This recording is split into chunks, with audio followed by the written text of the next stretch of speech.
Hey, what's up, everybody? We back.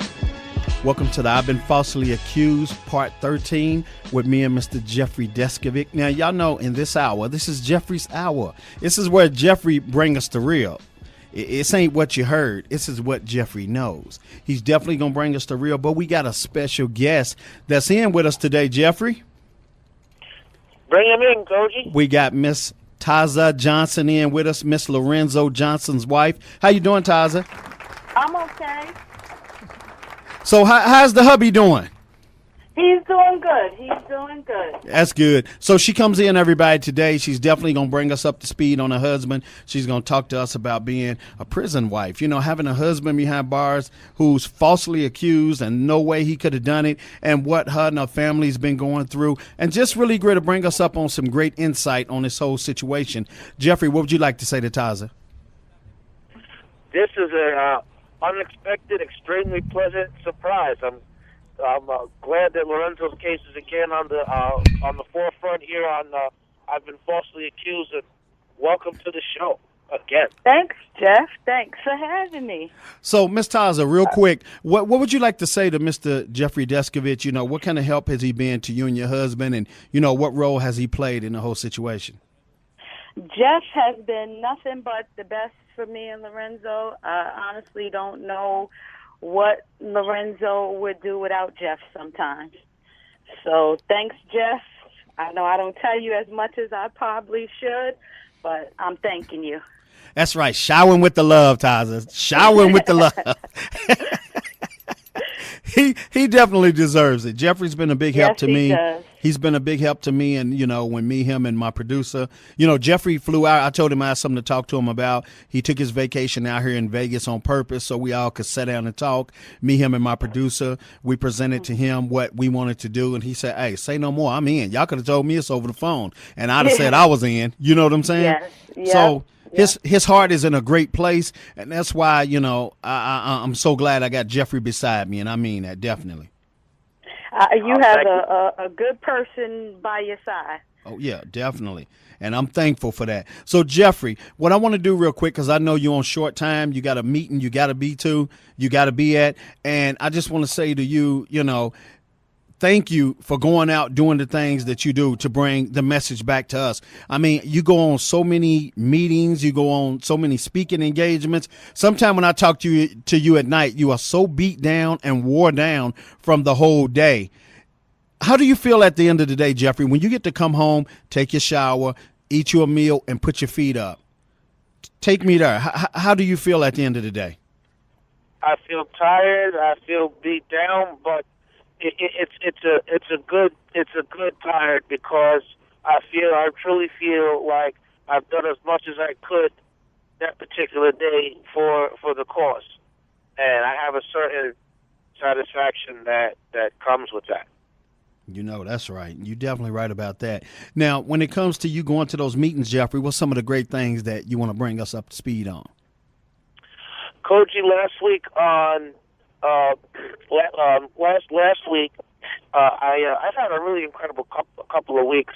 I had to speak at a merchant marine. It's called the U.S. Merchant Marine Academy, because, you know, the military system has their own justice system, and so I was able to go and speak with them there, because just to educate them on interrogation methods. From there, I had to drive out to Philadelphia the same day. They had a 2-day conference on a lot of professionals in the field, bringing in experts from non-criminal justice disciplines to learn how is it that they deal with when something, an extreme breakdown of the system happens, to see what can be learned from how that system deals with its errors, in order to see if some of that could be applicable to preventing wrongful convictions. While I was there, it was my job to give a presentation on a non-traditional topic in the Innocence Movement, which is the role of the media in setting the stage for wrongful convictions. They can write guilt-oriented presumptive articles, which almost all of them are. That can infect the jury pool. That can affect the jury as it deliberates. It can influence the actual jury verdict. It impacts on the judges, whether they allow evidence into that they really shouldn't, when an identification is suggestive and questionable. They allows it in, and it affects the way the judge rules on objections throughout the trial. And the end result is it can help set the stage to wrongfully convict people. I was out there for 3 days. I came back to New York. I was only in town for 2 days, but from there, I got Cogee. I can't believe this, right? Mm-hmm. Cogee, the appellate division, which is the first court someone has to go to, they were alarmed that too many of these cases were taking long for people to be exonerated, that the normal appeal process was not catching errors, and they asked me to come and speak to them and point things out to them which could help them correct wrongful convictions so that, people don't spend as long a time in prison wrongfully. So I spoke there in front of 3 different departments and then caught a plane out to Oregon, where we was at the Innocence Network conference, and I had to do 2 presentations there as well. One of them was specifically for exonerees, just managing compensation. In brief, I hate it when people finally are able to receive some financial compensation for their ordeal, and yet they wind up mismanaging it, spending it all, and winding up with nothing, in a worse position than what they were before they got it. Almost like how these stories of lottery winners, people who suddenly come into large sums of money, don't know what they're doing, and then they blow it. So I did that, and they wanted me to also speak about how could the different organizations that are in the field, how could they improve their intake department and their interacting with clients while they're still incarcerated. So I did that presentation. The conference was incredible. I want to get into that in a minute, but when that was done, I had to fly back home, and I missed the connecting flight, and so I arrived at 1:30 in the morning instead of 11:30. I had to stay out until 4:30 to pick up my luggage. I had to drive to the other airport, and all I had time to do, Cogee, was go home, take a shower, throw on a suit, because I had a presentation to do at the police academy this morning. Oh, wow. You know what? Now, let me ask you this, Jeffrey. When you go to these different... Coach, you haven't slept in like 24 hours. Oh, you feeling it for real. Life of a crime fighter. Hey, I know how you feel. Definitely, man. Let me ask you this, Jeffrey. When you go to those different events, do they pay for you to come?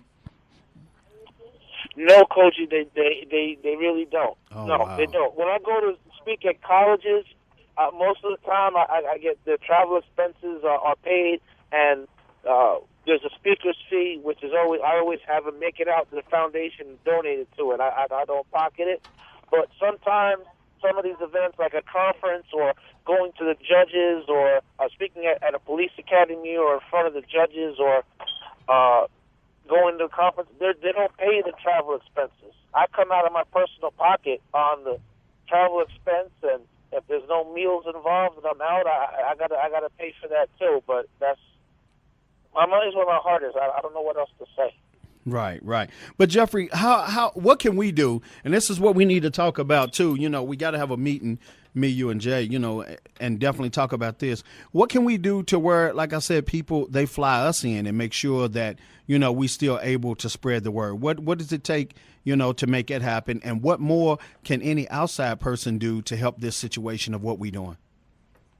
Well, I think that we need to build our fan base up more, and then we'll be perceived as being a draw, because there's like a somewhat of a business side to it. It's like you're gonna bring in like a performer, for example, and they're wildly popular and they're gonna bring a big audience, and that's one way of going about it.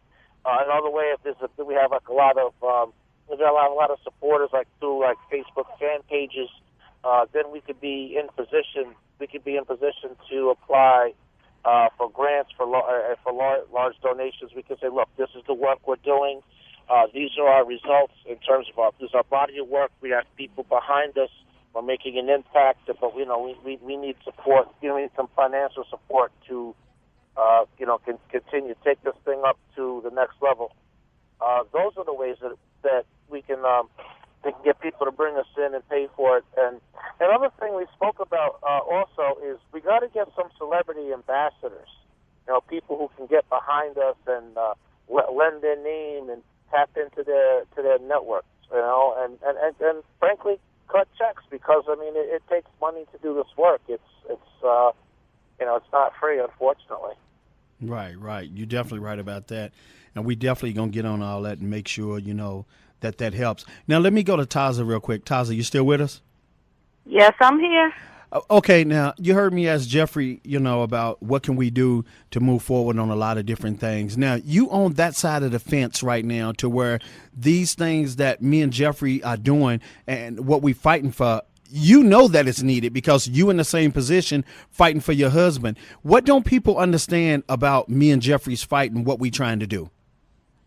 They don't understand that it takes money to get these stories out there, and it takes everyone, and it takes everyone to do their part. It's not a one-person job, and it's not an easy job. That's right. And it takes a lot of fight.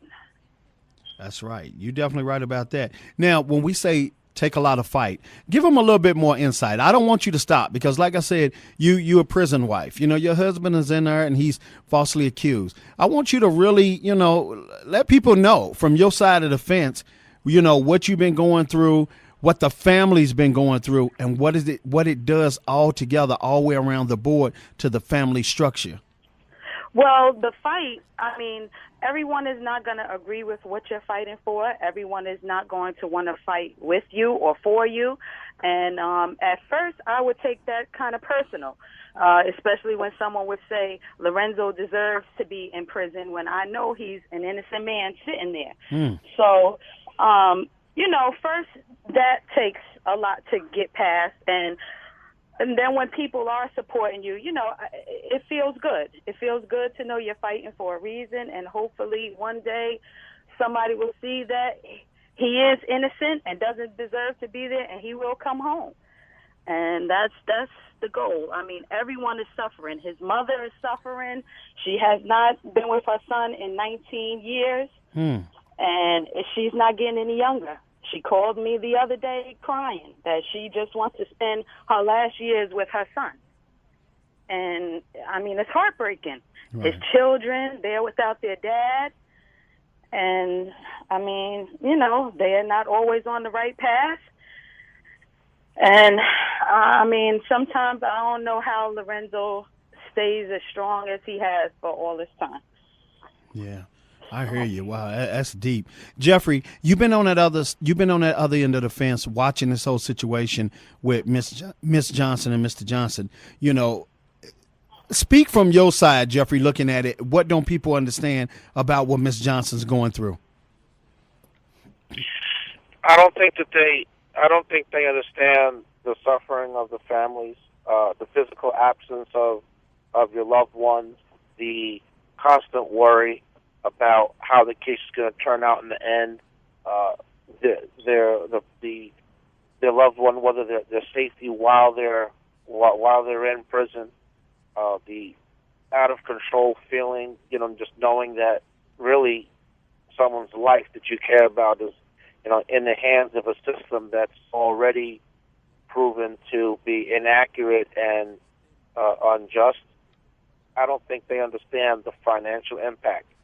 Cogee, to go to go visit somebody, particularly when they're far away, it's gas money, which is not which is not cheap. You have to eat while you're out, and you want to feed the person while they're in the visitor room. So that's a financial part of it. Instead of a husband being home to work to help support the family, he's incarcerated. So not only is he not contributing to the household on a financial aspect, but it's also a drain of resources which the family gladly parts with. But then, the reality is that everything's very tight. The calls home are collect calls, or else they're calls made from the prison. Like Pennsylvania allows the prisoners to call when it's not collect, but then someone has to have put money inside the account. Mm. Wow, that's deep. You know what? That come with going into a prison. Just to go through the metal detector and then the attitudes that some of the guards have, and they make your visitor wait You know, and I was incarcerated. You know, when my mother would come, she sometimes she'd be mad as hell at me when I got down there. She'd be, "Where the hell you been? I've been down here for 2 hours. I've been down here for 3 hours. And just now, and then what is it? You don't care that I'm going through all this to come see you?" And I'm like, "Mom, they just told me like 10 minutes ago I broke rules running just to get here." Right. As fast as I did. So I don't think people understand that part of it either. Right. Now let me do this real quick. I want to go back to Tazza real quick. Ms. Johnson, explain what it takes to take care of your husband. How long you been in there now? 19 years, right? Yes, 19 years on June 14th. It'll be 2 years since he's had to turn himself back in. Wow. Tell us what it takes to take care of him for 19 years. I want these strong women and even weak women who feel like, oh, you know, I done it too long. I can't keep doing this. And, you know, are the women that feel like, you know what, I don't care how long it takes. I'm going to do it because this person would do it for me. You know, I really love this person. That's exactly how I feel. If the roles were reversed, I know that Lorenzo would be right here doing exactly what I'm doing. And that's what keeps me going. And I know he doesn't deserve to be there. And something tells me that he won't be there much longer. So that's what I'm holding on to, and that's what keeps me going. That's right. I hear you. But what does it take to take care of your husband? Well, it takes a whole lot. You have to be very strong. They break down at times, and you don't understand why. You think you're doing everything that you can. You know, if you don't do something the way that they want, sometimes you just have to understand that they're not yelling at you. It's just the frustration that they can't do it themselves. And, you know, it takes a whole lot to keep this thing going. Like Jeff said, the financial strain, people really, really don't understand. Like he said, the visits from Lorenzo's in Pennsylvania. We live in New York. So it's about a 2.5-hour drive.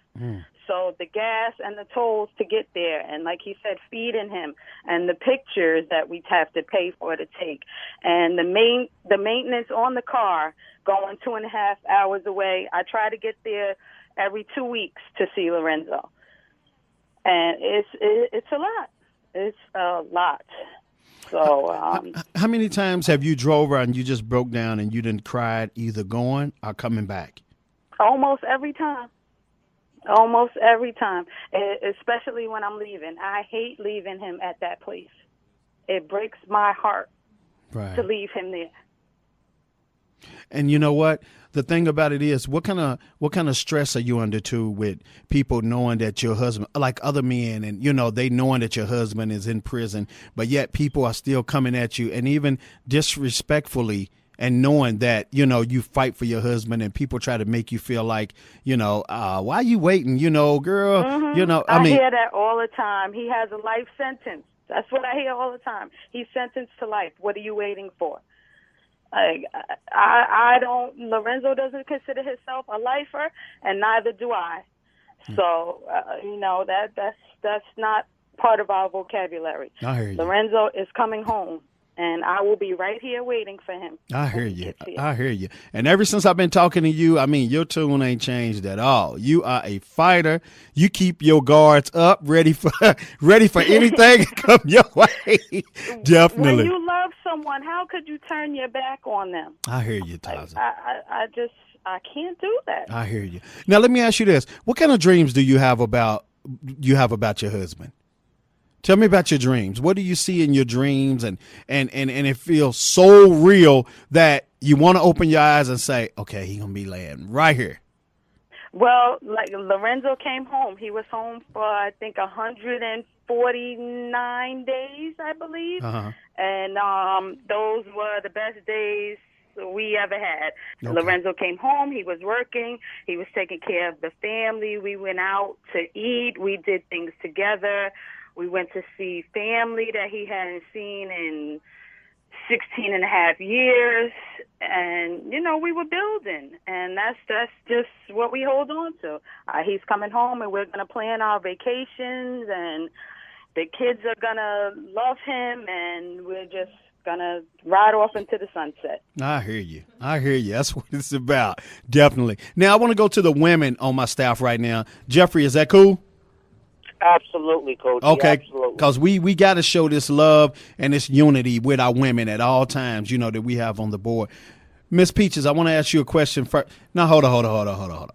Foxy, because Foxy said let her go first, because Miss Peaches hit all she hit all the good stuff on the nose.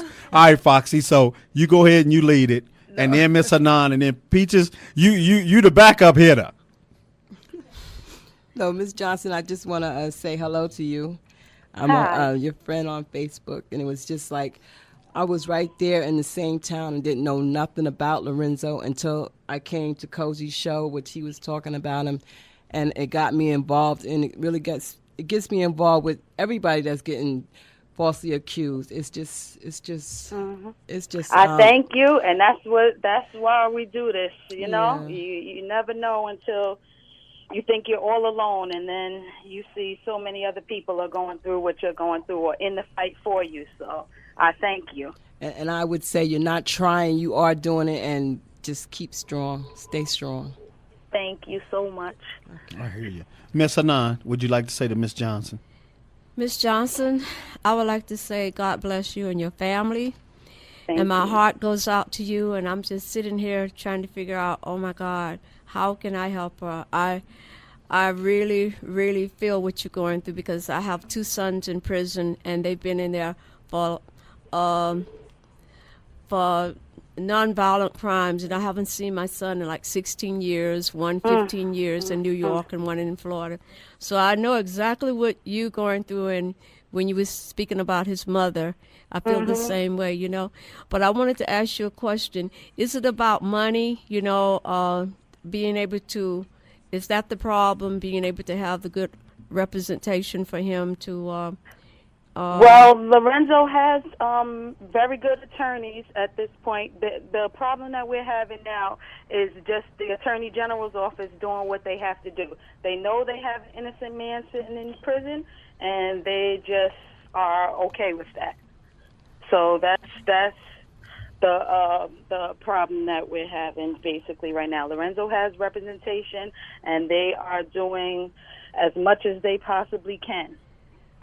But what can help us out a lot, Lorenzo has a website. It's www.freelorenzojohnson.org.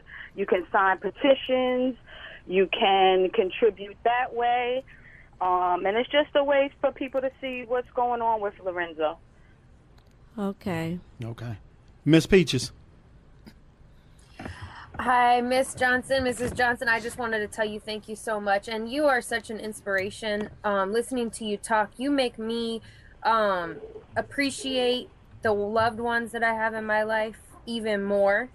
Because I do try to always keep in mind that our time is valuable and every day is valuable and precious. But just hearing you talk and the love that you have, my heart goes out to you so much. Because I really applaud you for loving your husband and standing by him, and him knowing that he has his rock waiting for him outside of prison.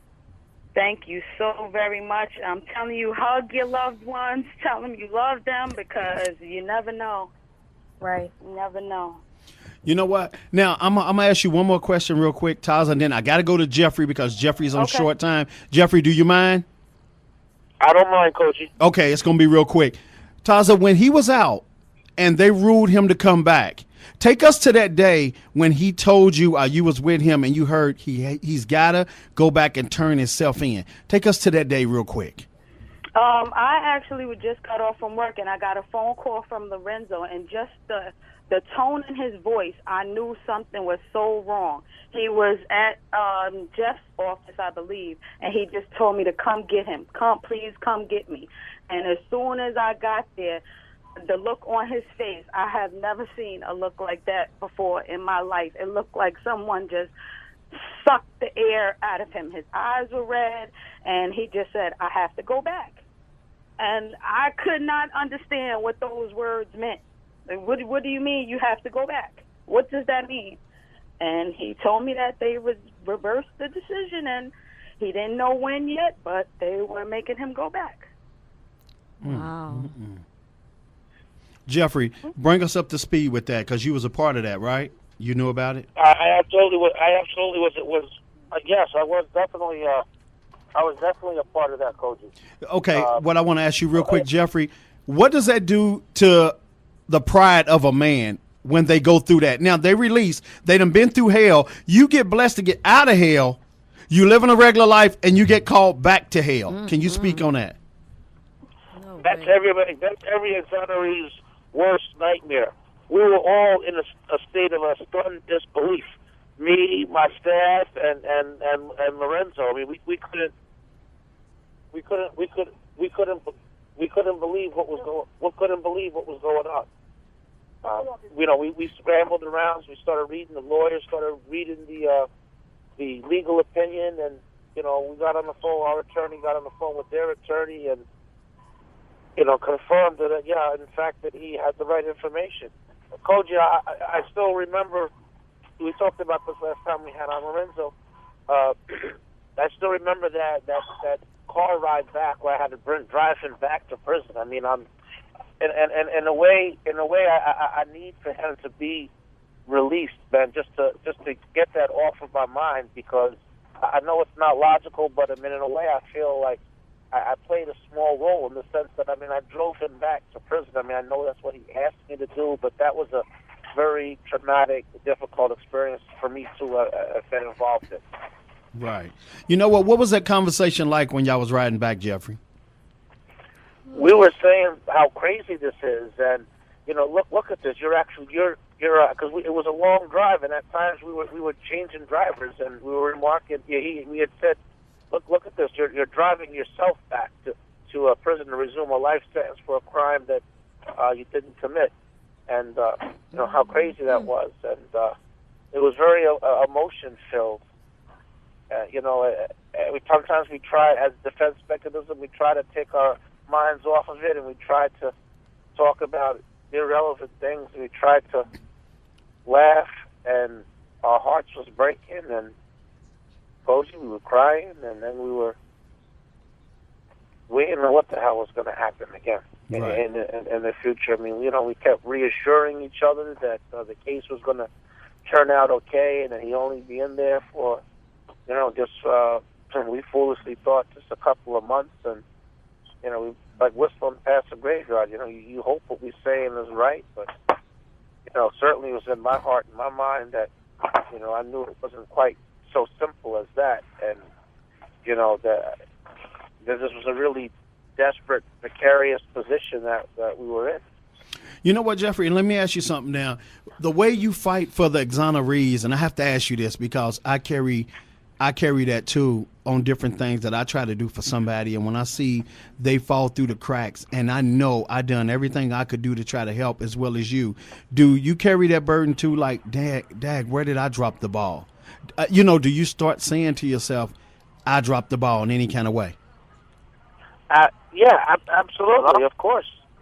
Listen, I just told you a version of that. Right. Hold on, Jeffrey. Not to cut you off. Lorenzo just came in, and he's on time. Hold your thought, though, Jeffrey, okay?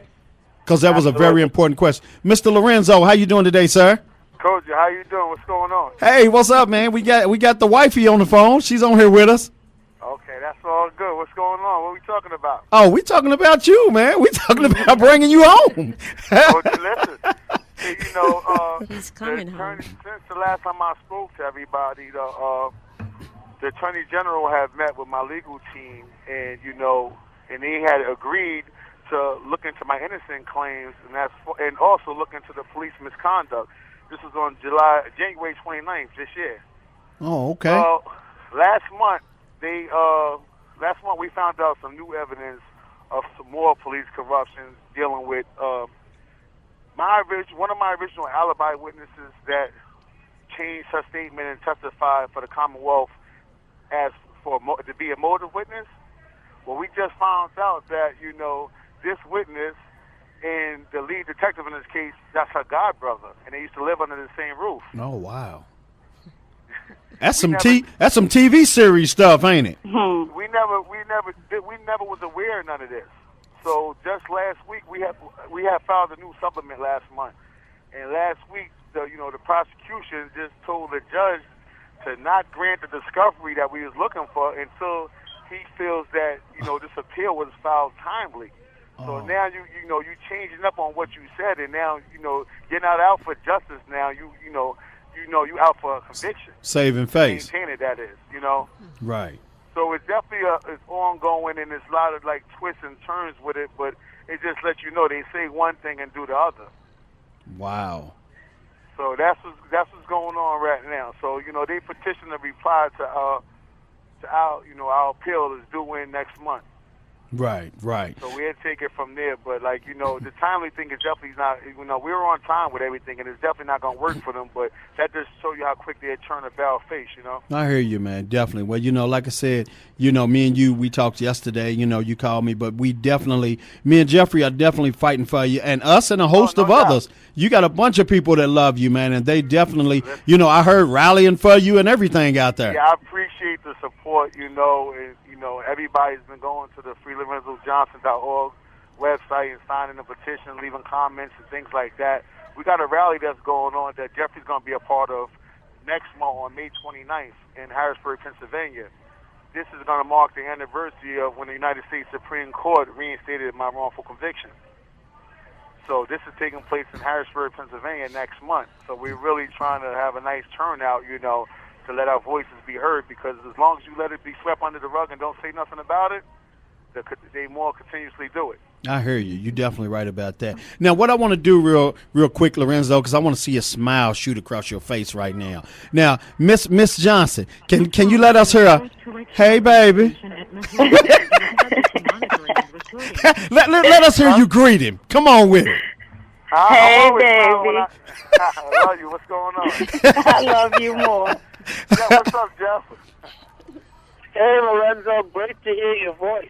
It's great to hear you, man. But my spirits is up, and I feel I'm in a good place right now. And then it took longer than I expected, but I feel like I have arrived with the evidence I need to get me out of here, and things just keep coming together. Yeah. When you stand on the truth, you don't got to worry about nothing else. You don't got nothing to be ashamed of, nothing to be embarrassed of. That's right. I didn't commit a crime. A crime was committed against me. There you go. That's I hear you. I don't gotta. I don't like.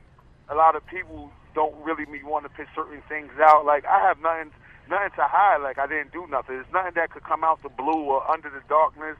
It's none of that with me. I embrace all of that. Right. I hear you, man. What like I said, we doing the best that we can do. I know you on the inside doing the best that you can do. Your attorneys and everybody, and like I said, Jeffrey and your wife, they was just telling a story about when you had to go back. Your wife was talking about how much she loved you. Y'all's dreams and aspirations when you get out. Everything that y'all want to do. Everything has been so pleasant, man, and we can feel it. It's like a movie. We can feel it and see it through your wife's her voice when she say it. It's crazy because we all didn't expect this to take place. I was under the tutelage of Jeff. When I was out there, he was showing me the ropes with the wrongful conviction events and speaking, and how to get things done with me being re-entered. You know what I mean? Right. And everything was good. So this took me for a twist, but mentally I'm back at it. I took a little blow because you sit in prison for 16 and a half years for something you ain't do. You go home for 4.5 months.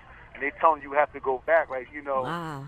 It's crazy. You understand? So, with me coming back, I was in a mental slump for the first year of me being back. But right now, that's not going to help me get back to my family. So, I had to focus and dig down, and do this thing one more time, Oh, yeah, you're definitely right. Now, what I want to do real quick while we got you on here, I know you're on short time. Let's talk about having a down wife, man. Having somebody that love you and care about you, and no matter what, man, she is fighting just as hard as you are. Now, can you speak on that?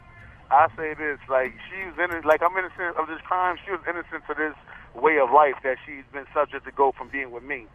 And she went from being shy and don't even drive on highways to, traveling to a different state to see me.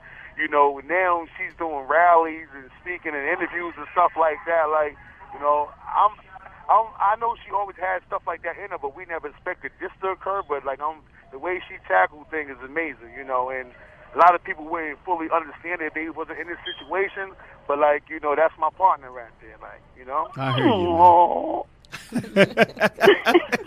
But you know what? And she's definitely, like I said, been telling a story, man, about, you know, everything she's been going through, how much you mean to her. And that's what I want people to hear, man. These are real lives that's turned upside down. Yeah. This ain't no game.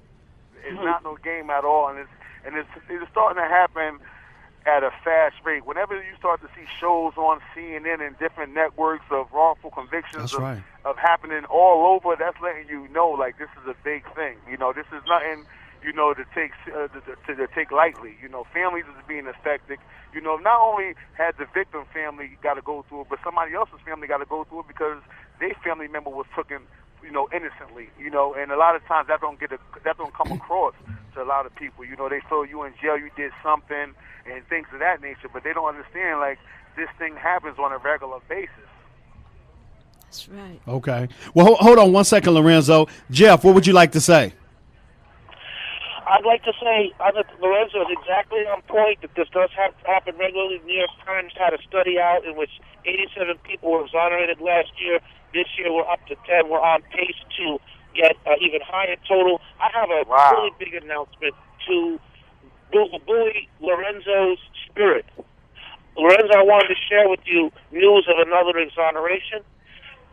William Lopez, who has been on Cogee's show, who you know about, his case is officially over. As of about a week ago, the Brooklyn District Attorney dismissed the appeal. The new DA we helped put in dismissed the appeal against him. So the state and the system no longer has any ties to him, no way of pulling him back in. His freedom is completely secured.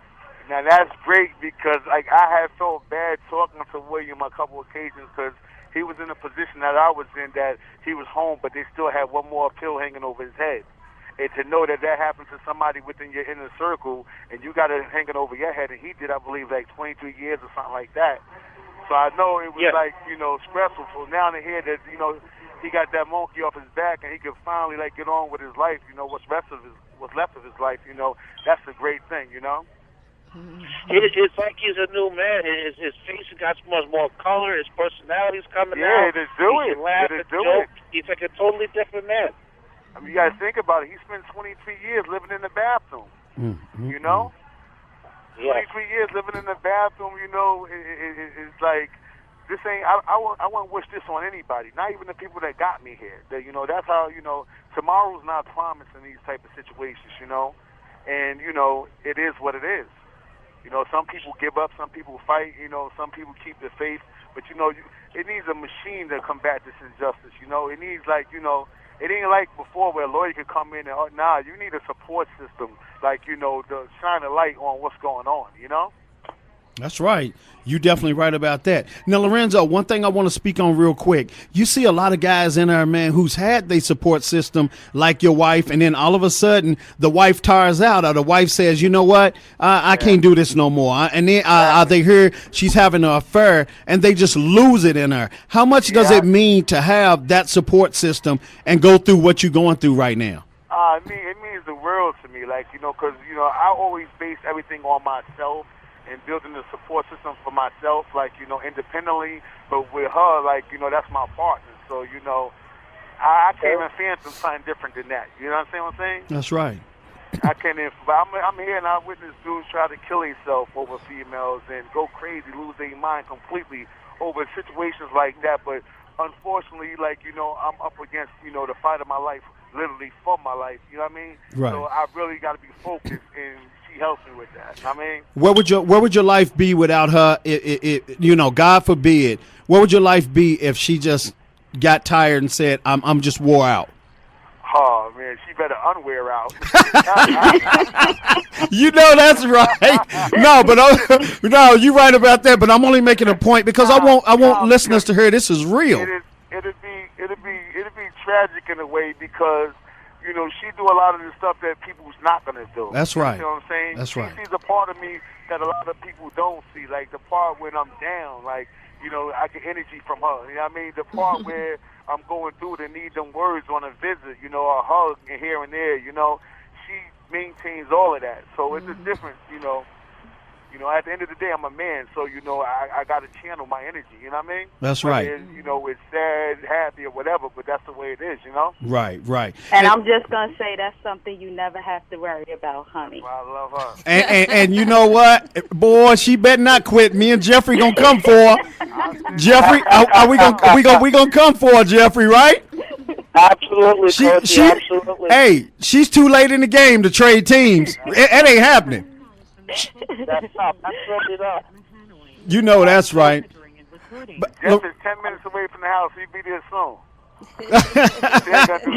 you know that's right. Now, Lorenzo, I want to say this real quick. Your wife has said sometime when you call home, you might be a little under pressure and you mad about the situation of jail. What don't people understand about that? You know, the pressure to know, okay, we got all this evidence, but man, they are taking their time and I could be home. You get what I'm saying? Talk about those pressures when you're talking to her and you just releasing, you know, to your loved one. Yeah, because that's the part that a lot of people don't see. Like when you sitting back and, you know, they keep asking you for 90-day continuances, and, you know, it's not like you in jail for a crime you commit and, you know you're going to be doing time. But for an innocent person, when you tell them a 90-day continuance, we're looking at it like that's 90 more days of our life that we're going to be here for a crime we didn't commit. You understand what I'm saying? That's right. So a lot of things like that, when they start, you know, prolonging things or they deny something, you got to go to a next step. Like, you know, it's stressful, you know, but it's our reality of being here. You know, this is going to happen until we get out, you know? That's right.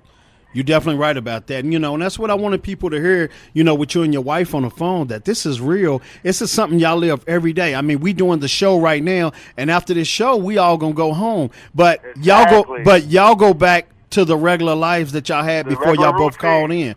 Right. Exactly. That's what a lot of people don't understand. You know, even to the lawyers, you know, like they do their job, but they leave, you know. At the end of the day, you know, I'm going back to the cell, you know, wife going back to an empty house, you know. It's like, it's definitely, you know, it's a crazy feeling, you know. It's a crazy feeling. And, you know, you're subject to a couple of visits, and then, you know, you got to understand, when I'm coming on a visit, I got to strip and get naked. You have 60 seconds remaining. I have to strip and get naked on a visit before I go on a visit, get searched, you know, that's humiliating in itself. To go on a visit, and when I'm coming on the visit, I got to do the same thing. It's like, it's crazy. It's like a whole different situation. Like when you on a visit, you know, it takes you away for a little while, but then the reality hits when the visit's over and you walking back one way and they're walking another way. It's crazy.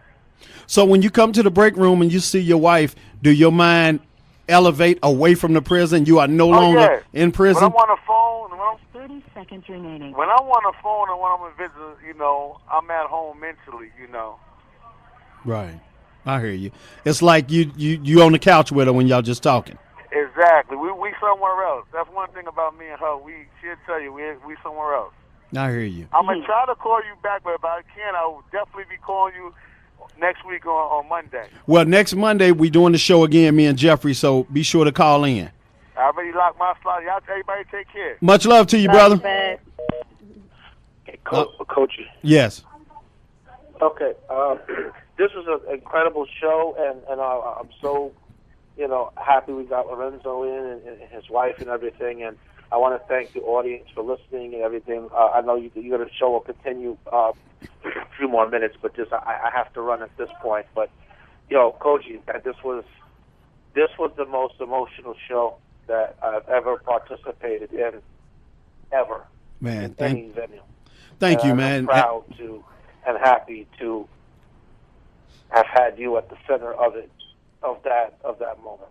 I appreciate it. You know, like I said, there's no me without you. You know what I'm saying? The way we do it, we definitely fighting hard, and we definitely coming from every angle, trying to put the puzzle pieces together. They scattered everywhere, but me and you got a pretty good sense of direction where those pieces need to be. You get what I'm saying?